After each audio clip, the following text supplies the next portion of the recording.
নমস্কার বন্ধুরা, শুভ সকাল। রিপাস ডিমে সকলকে স্বাগতম। তোমরা সবাই কেমন আছো? আমি তোমাদের আশীর্বাদ ঠাকুরের কৃপায় ভালো আছি। তো সকালবেলায় স্নান করে পূজা করতে বসে গেলাম। তার শ্বশুরবাড়ি থেকে পেঁপে পাঠাইছিল শাশুড়ি একটা, সেই পেঁপে দিয়ে ভোগ দিচ্ছি। দিয়ে তাদের দেখো ভোগগুলো কেটে নিলাম। আর কিছুটা পেঁপে রেখে দিয়েছি, সেটা পরে করবো। তো পূজা শেষ করে নেবো, রান্না করতে হবে। তো রান্না করে নেবো। এই যে দেখো রুই মাছ ছিল ফ্রিজে, তো সেই রুই মাছই রান্না করবো। কেটে নিয়েছি আর ভাতটা তো রান্না করে নিলাম। দেখো ভাতটা রুই মাছ রান্না হয়ে এলে ছোটো ছোটো আলু দিয়ে টমেটো দিয়ে রান্না করছি, আর সিম আলু আর বাঁধাকপি দিয়ে একটু ভাজি করছি।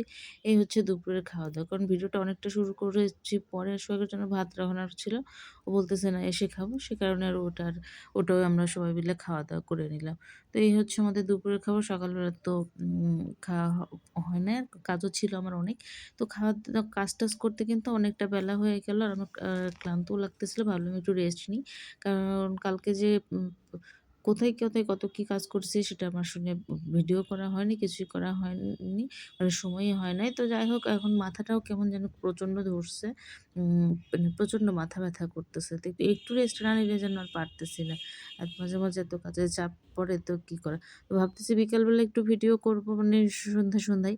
তো মেয়ে গেল প্রাইভেটে, তো ওখান থেকে এসে এই দেখো আমি কিন্তু চট করে একটা শাড়ি পরে রেডি হয়ে গেলাম। হুট করে আরকি সেজেছি আরকি। তো কয়েকদিন ধরেই ভাবতেছি করব কিন্তু হয়ে ওঠে না। আজ শরীর খারাপ, কাল এই সমস্যা। এটা ওটা করতে আর হয়ে ওঠে না। তো যাই হোক, ফাইনালি আমি রেডি হয়ে গেলাম। মেয়েকে বললাম, "চল আমার সাথে ছাদে চল। গিয়ে একটু ভিডিও করে দিবি।" তো মেয়ে পড়ে আসছে যেহেতু যেতে চাচ্ছিল না।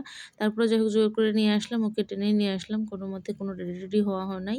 শুধুমাত্র শাড়িটা পরেছি, একটু লিপস্টিক দিয়েছি। এই হলো সাজগোজ। কোনো সাজগোজ তেমন করা হয়নি। তারপর ওইটুকুনি সাজতে করতেছে। দেখো একটা মেয়ে পাশে রইছে, ওখানে ও নাচ গান করতেছে। তো ভিডিও করতে কিন্তু সন্ধ্যাই হয়ে গেল। মানে আসছি পরে, রোদ-টোদ চলে যাওয়ার পরে আরকি আসছি। তো এসে এখন তোমার দাদা বলতেছিল একটু মেয়েকে, মানে একটু যাবো পিসেমশাইকে দেখতে। পিসেমশাইয়ের শরীরটা অনেক খারাপ। তো এই যে চলে গেলাম পিসেমশাইকে দেখতে। চোখ-টোখ কেমন যেন কালি ডাল ডাল লাগতেছে। মানে চোখের পাশে কেমন কালো একটা ভাব আছে। তো ওখান থেকে চলে গেলাম বাজারে। পিসেমশাইকে দেখে যে কিছু বাজার-টাজার করে নিয়ে আসলাম হালকা পাতলা। তো এই ছিল বন্ধুরা ছোট্ট একটু ভিডিও। ভিডিওটা ভালো লাগলে অবশ্যই লাইক, কমেন্ট করো। সবাই সুস্থ থেকো, ভালো